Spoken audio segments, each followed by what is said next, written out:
अस्सलाम वालेकुम दोस्तों, उम्मीद करता हूँ आप सब खैरियत से होंगे। तो जी आज हमारे पास जो किट है इसमें फ़ाल्ट है ओवर करंट का। वाट बहुत ज़्यादा शो करवा के तो ये ओवर करंट का फ़ाल्ट दे जाती है। तो मैं दिखाता हूँ आपको किस तरह मतलब कि वाट कितने शो करा रही है और किस तरह ये ओवर करंट दे रही है। तो इसे आज हम क्लियर करेंगे और बताएंगे कि ये किस तरह किस वजह से फ़ाल्ट आते हैं और क्यों ऐसा होता है। देखें अभी कुछ भी नहीं, मैंने लोड वगैरह कुछ भी नहीं लगाया हुआ, खाली है सब, लेकिन ये 53 से 70 वाट शो करा रही है। और अभी जब ये 5400 पर चलेगी अभी इसने जो है ना ओवर करंट दे जाना है। ये देखें आज हम इस फॉल्ट को क्लियर करेंगे और बताएंगे कि कौन सी वजह होती है जिसकी वजह से ये फॉल्ट आते हैं।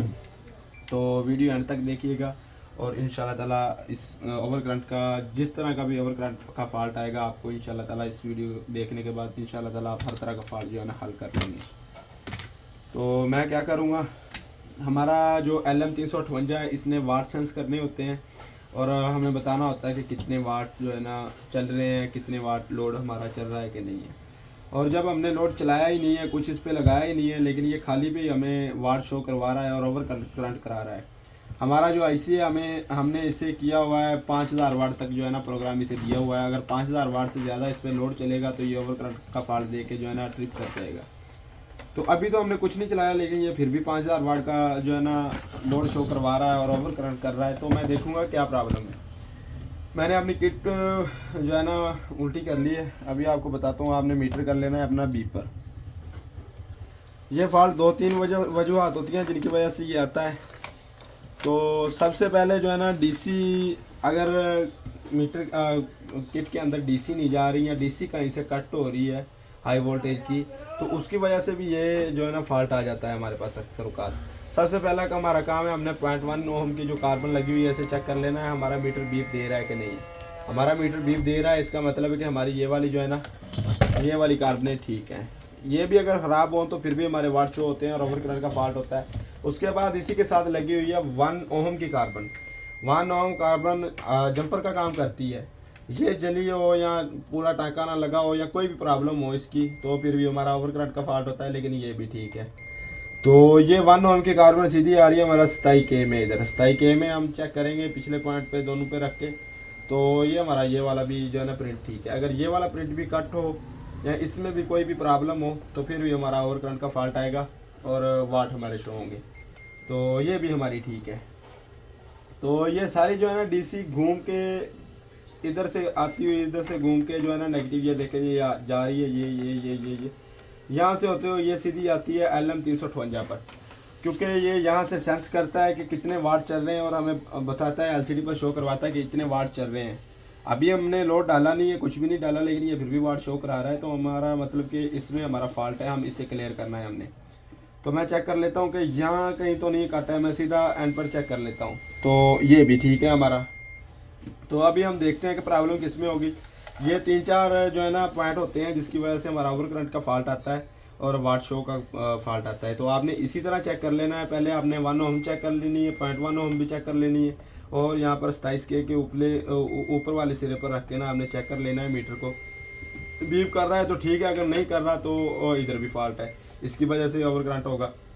हमारा इसकी वजह से नहीं आ रहा और ना ही हमारा जो है ना इधर से कोई प्रिंट शार्ट है। ये देखें ये भी सारा बीप कर रहा है, बिल्कुल मीटर बता रहा है कि ये ठीक है।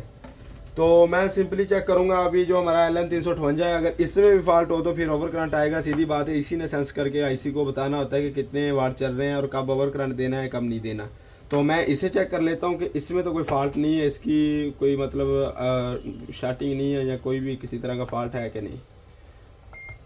तो ये देखें अभी मैंने जो है ना दूसरी पिन और चौथी पिन पर जो है ना LM358 की चेक कर रहा हूँ और ये बीप दे रहा है और इसी की वजह से हमारा ओवरकट का फॉल्ट आ रहा है। तो मैं क्या करता हूँ, या तो यहाँ से प्रिंट शार्ट होगा, प्रिंट नहीं शार्ट होगा तो ये हमारा LM358 शार्ट होगा। मैं सिंपली 358 को जो है ना रिमूव कर दूंगा और फिर इन्हीं पॉइंटों पर रख के चेक करूँगा कि फिर भी बीप देता है कि नहीं। अगर फिर भी नहीं दे रहा तो सिंपली मैं LM358 को इसी को निकाल के इसकी जगह नया डाल दूँगा। तो मैंने 358 रिमूव कर दिया। कोई भी टांका आपकी किट का कहीं भी जुड़ा ना हो, अगर कहीं भी टांका जुड़ा होगा या कोई मिसिंग हो रही होगी, किसी भी तरह की मिसिंग हो रही होगी या टचिंग हो रही होगी तो आपको फॉल्ट आएगा। तो ये क्लियर कर लेना है कि कहीं से टचिंग ना हो या कहीं से मिसिंग ना हो। तो फिर मैंने मीटर बीप पर कर लिया है।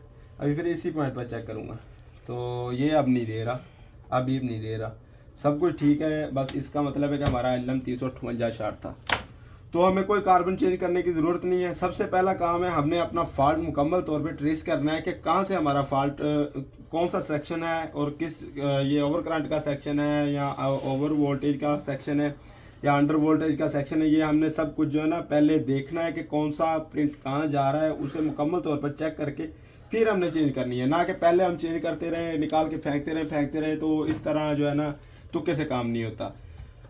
सब जो है ना फॉल्ट शुरू से ट्रेस करेंगे तभी समझ आएगी किस तरह हमने इस फॉल्ट को निकालना है। मैं LM358 अब नया डाल के देखता हूँ कि अभी हमारे पास यही फॉल्ट शो हो रहा है या हमारा फॉल्ट जो है ना क्लियर हो गया है। तो जिस तरह का भी फॉल्ट हो आप शुरू से उसे ट्रेस करें, इंशाल्लाह ताला आपको फॉल्ट जो है ना मिल जाया करेगा इजीली। तो आपको तजर्बा भी होगा और हर तरह के फॉल्ट भी आपके क्लियर होना शुरू हो जाएंगे। इसमें ओवर वोल्टेज का, अंडर वोल्टेज का, ओवर टेम्परेचर का, शॉर्ट सर्किट के अलग अलग सेक्शन है, ठीक है। उनको सबको चेक कर लिए करें, इजीली आपके जो है ना फॉल्ट वगैरह क्लियर हो जाया करेंगे इंशाल्लाह ताला। तो ये मैंने LM358 चेंज कर दिया है और यहाँ पर मैंने नया डाल दिया है। अभी मैं चेक करता हूँ कि जो नया डाला है इस पर भी बीप होता है कि नहीं। अगर इस पर भी होता होगा तो पॉइंट पर बजर नहीं आ रही। ऐसा नहीं है कि अगर इस पॉइंट पर बजर आ रही है तो हमारा LM358 का ही फॉल्ट हो। इसके पीछे हमारा जो है ना 104 PF भी लगा हुआ है। 104 PF भी शॉर्ट होगा तो ये एक प्रिंट इसमें आ रहा है, दूसरा प्रिंट इसमें आ रहा है, तो फिर भी ये आपस में बजर देगा। आपने सिंपली LM358 निकाल के यहाँ पर फिर चेक करना है, खाली पे भी अगर बजर आ रहा हो तो फिर आपका जो है ना फॉल्ट इसमें हो सकता है, 104 PF आपका शॉर्ट हो सकता है। तो मैंने चेंज कर लिया। अभी मैं इसे ऑन करके देखता हूँ कि अभी हमारा फॉल्ट क्लियर हुआ है कि नहीं। मैंने इसे DC इन दे दी है।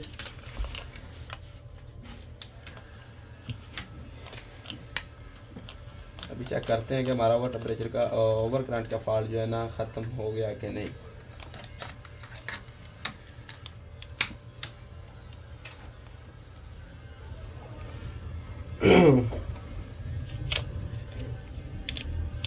तो जी देखें, अल्हम्दुलिल्लाह से हमारा ओवर टेम्परेचर का, ओवर करंट का जो है ना फॉल्ट इजीली क्लियर हो गया है। आपने भी इसी तरह से चेक करना है और इजीली आपका जो है ना फॉल्ट क्लियर हो जाएगा। जो भी फॉल्ट आया आपने शुरू से ट्रेस करना है, उसकी जो है ना शुरुआत जहाँ से हो रही है उधर से आपने ट्रेस करना है, फिर ही हल होगा।